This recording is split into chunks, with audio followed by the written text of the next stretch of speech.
Hey guys, तपाईहरुलाई स्वागत छ हाम्रो युट्युब च्यानल्समा र म Teju Kumar Yadav, health service provider under government of Nepal, health PSC instructor, motivational speaker and founder of OSCSC तपाईहरुको लागि एउटा न्यू भिडियोजको साथमा प्रेजेन्ट भइसकेको छु र आजको हाम्रो विशेष कुराकानी एपिडेमोलोजीका जम्मा 10 वटा क्वेशन्स माथि हुनेछ र हामीले यसको डिलिङ समेत यसमा गर्नेछौं र यदि तपाईहरु पनि घर बसी लोकसेवा तयारी गर्न चाहनुहुन्छ भने निरन्तर रूपमा हाम्रो युट्युब च्यानल स्वास्थ्य लोकसेवा तयारीमा जुडेर सिक्न सक्नुहुनेछ र फेसबुक आइडी तेजु कुमारमा लगइन एड फ्रेन्ड गरेर सिक्न चाहनुहुन्छ भने निरन्तर रूपमा सिक्न सक्नुहुनेछ।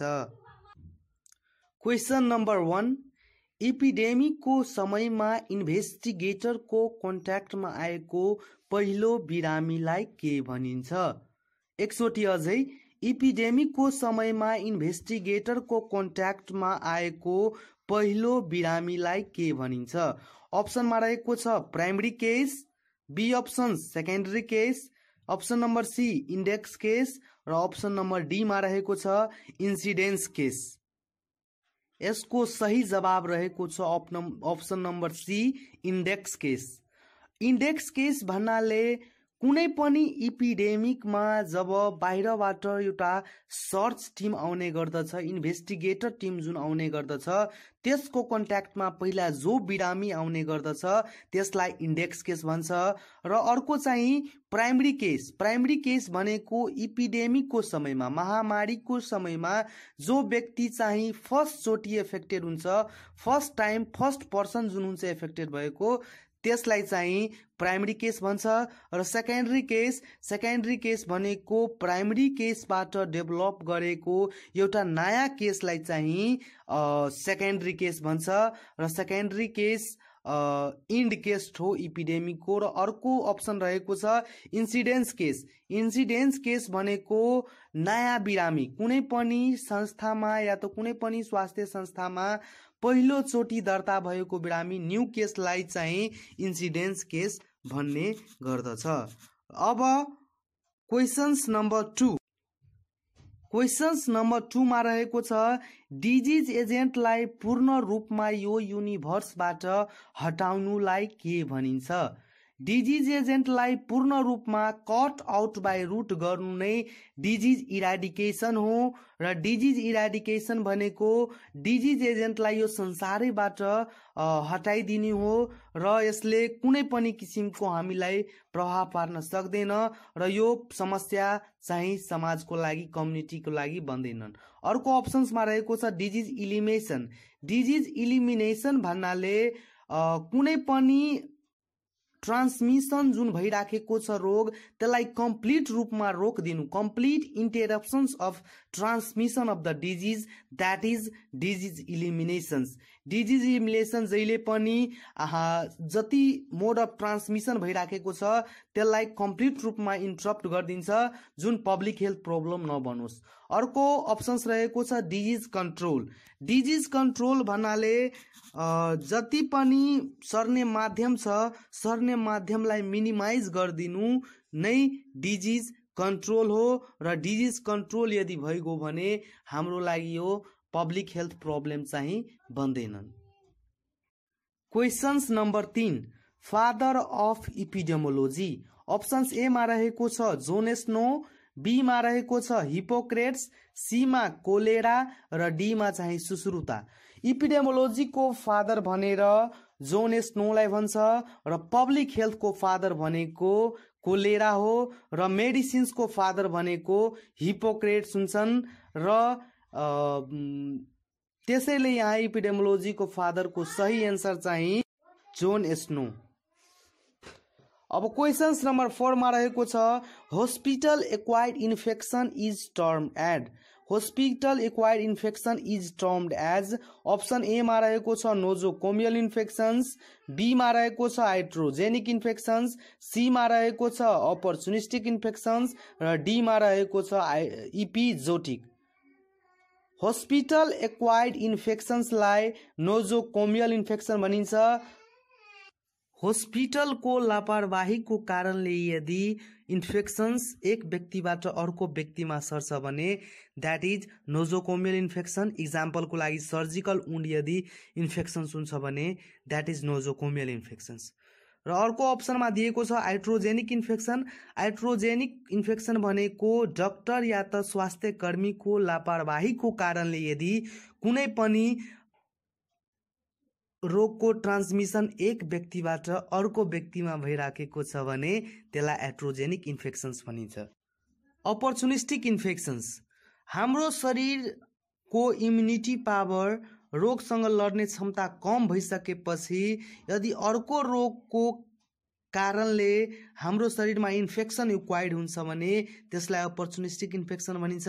इक्जाम्पलको लागि एचआइभी एड्स भएको बिरामीमा नेपालमा ट्युबरक्लोसिस हुनु र वर्ल्डमा चाहिँ न्युमोसिस्टिस क्यारिनी न्युमोनिया हुनु, त्यसपछि डायरिया हुने, क्रिप्टोस्पोडियमबाट डायरिया हुनु पनि अपर्चुनिस्टिक इन्फेक्सन्सको उदाहरणहरू छ। अर्को टर्म्स रहेको छ इपिजोटिक।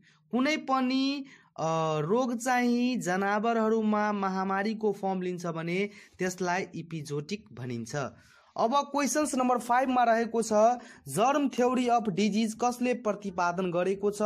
अप्सन ए मा रहेको छ हिपोक्रेट्स, बी मा रहेको छ मैकमोहन, सी मा लुइस पास्चर र डी मा चाहिँ एडवर्ड जेनर। जर्म थ्योरी भनेको लुइस पास्चरले दिएको छ र यसमा चाहिँ डिजिज एजेन्ट म्यान, यदि मान्छे हुन्छ भने रोग लाग्छ र एजेन्ट पनि हुनु पर्यो, यदि म्यान छैन एजेन्ट छ भने रोग लाग्दैन, त्यस्तो थ्योरी चाहिँ लुइस पास्चरले दिएको छ। र अर्को थ्योरीहरू पनि छ जस्तै कि मल्टिफ्याक्टोरियल काउजेसन्स अफ डिजिजहरू, एउटा रोग चाहिँ धेरै कारणले लाग्छ, that is multiple factorial causation of disease, यो चाहिँ प्याटर्न कोफरले यो थ्योरी दिएको छ। र अर्को चाहिँ वेभ अफ काउजेसन्स भन्ने थ्योरी चाहिँ इपिडेमोलोजीमा मैकमोहन र पुगले दिएको छ। क्वेशन्स नम्बर 6 इपिडेमोलोजिकल ट्राइड अन्तर्गत के पर्दछ?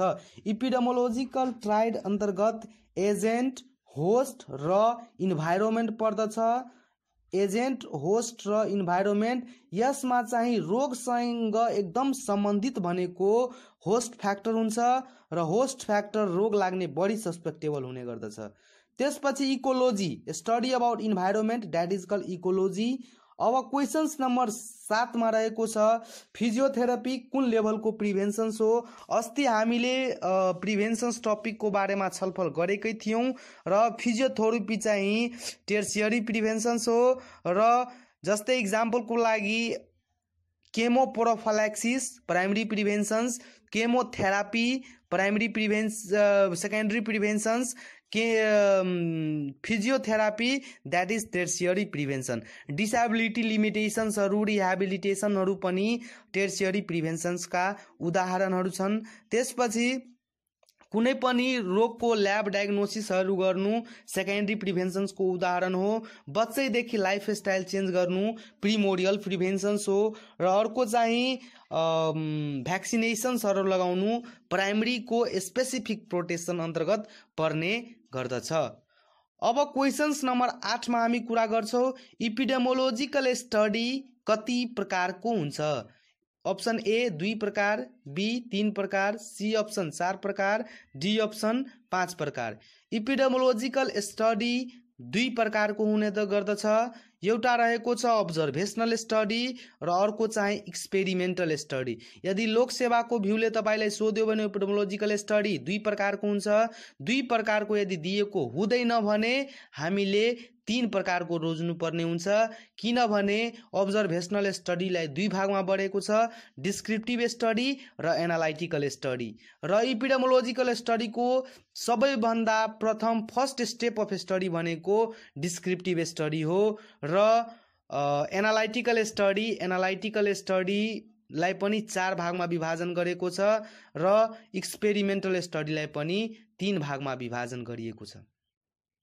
त्यसपछि क्वेशन्स नम्बर 9 मा हामी कुराकानी गर्नेछौँ। स्टडी अबाउट ह्युमन पपुलेसन, मानवको पपुलेसन्सको बारेमा अध्ययन गर्नुलाई के भनिन्छ? अप्सन ए मा रहेको छ डेमोग्राफी, बी मा रहेको छ सोसियोलोजी, सी अप्सनमा फिजियोलोजी र डी अप्सनमा एनाटोमी।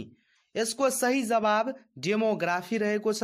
ह्युमन पपुलेसन्सको बारेमा स्टडी गर्नुलाई डेमोग्राफी भनिन्छ र फिजियोलोजी भनेको ह्युमन्सको बडी फङ्सन्स, मानवको शरीर कसरी काम गर्ने गर्दछ त्यसलाई डिलिङ गर्नु चाहिँ फिजियोलोजीले गर्ने गर्दछ। र एनाटोमी ह्युमन बडीको स्ट्रक्चरको बारेमा, बनावटको बारेमा अध्ययन गर्नुलाई एनाटोमी भनिन्छ। स्नेकको बारेमा स्टडी गर्नुलाई सर्पेन्टोलोजी भनिन्छ। स्नेक प्लस स्नेक भेनमको बारेमा स्टडी गर्नुलाई ओफियोलोजी भनिन्छ। त्यसपछि त्यस्तै गरी क्वेसन नम्बर 10 मा रहेको छ disease clearly excess than normal expectations. इपिडेमोलोजीका टर्मका बारेमा हामीले अस्ति कुरा गरेकै थियौँ र यसमा यो इपिडेमिक, पेन्डेमिक, स्पोरेडिक, एक्जोटिक टर्महरू आइसकेको पनि छ। त्यस्तै disease clearly excess than normal expectation भन्नाले के बुझ्नुहुन्छ? अप्सन ए मा रहेको छ इन्डेमिक, बी मा इपिडेमिक, सी मा स्पोरेडिक र डी मा रहेको छ एक्जोटिक।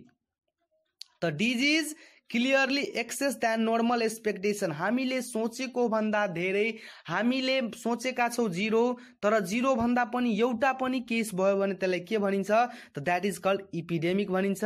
र इपिडेमिकमा लार्ज पपुलेसन्सलाई असर गरेको हुन्छ, कम समयमा धेरै रोगहरू देखा पर्छन् र त्यसका भित्रका एउटा टर्म रहेको छ आउटब्रेक, कम समयमा धेरै केस देखा पर्नुलाई आउटब्रेक भनिन्छ।